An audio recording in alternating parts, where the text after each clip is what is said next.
Now the next couple of examples we're going to look at will be of quadratic equations that are missing either the x term or the constant term.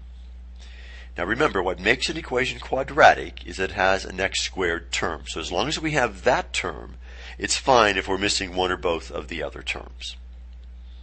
So our first example we're going to look at is 12x is equal to 16x squared. And you'll notice that this equation is missing the constant term.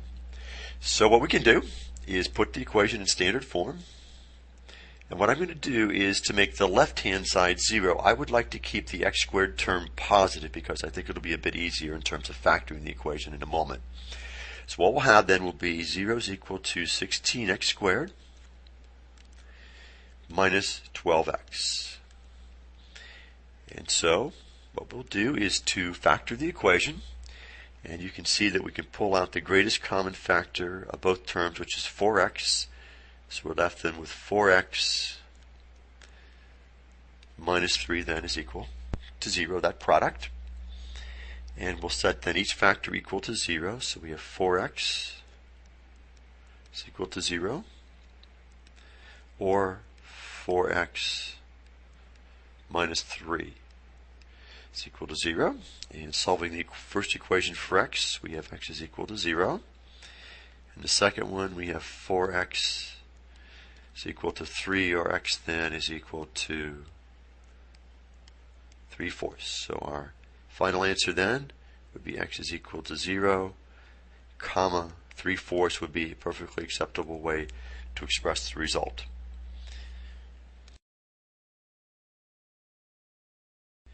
Now let's take a look again at the equation we just solved, which was the 12x equals 16x squared.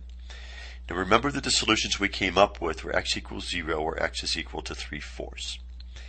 Now I'd like to point out to you a pretty common error that's made when solving this kind of an equation, and I hope you'll avoid making this mistake in the future. And as when you look at the equation 12x equals 16x squared, you might be very tempted to want to divide each side of the equation by x because you see that as a common factor of the terms on both sides. Now if we do that, we end up with 12 is equal to 16x, and x then would be equal to 12 over 16, or x then is equal to 3/4. Now do you see what happens? We end up with the one solution of 3/4, but not the other solution of 0.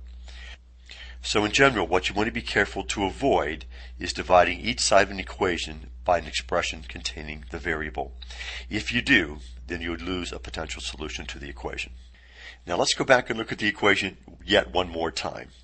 So if we have 12x equals 16x squared, what would be legitimate to do here before we put the equation in standard form would be to divide each side of the equation by a common factor that's a constant, but not something involving the variable. So if we wanted to, we could divide each side of the equation here by 4. This would be perfectly legitimate. Now what we'll end up then with will be 3x is equal to 4x squared. And putting the equation into standard form, we have 0 is equal to 4x squared minus 3x. Factoring, we have a common factor of x that we can pull out of both terms. So we'll be left then with x times the quantity 4x minus 3. And setting each factor to 0,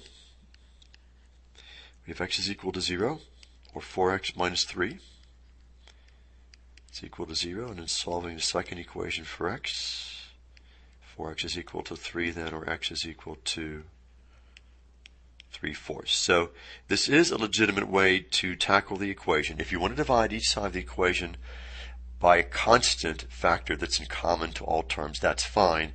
But again, remember not to divide each side of the equation by an expression containing the variable.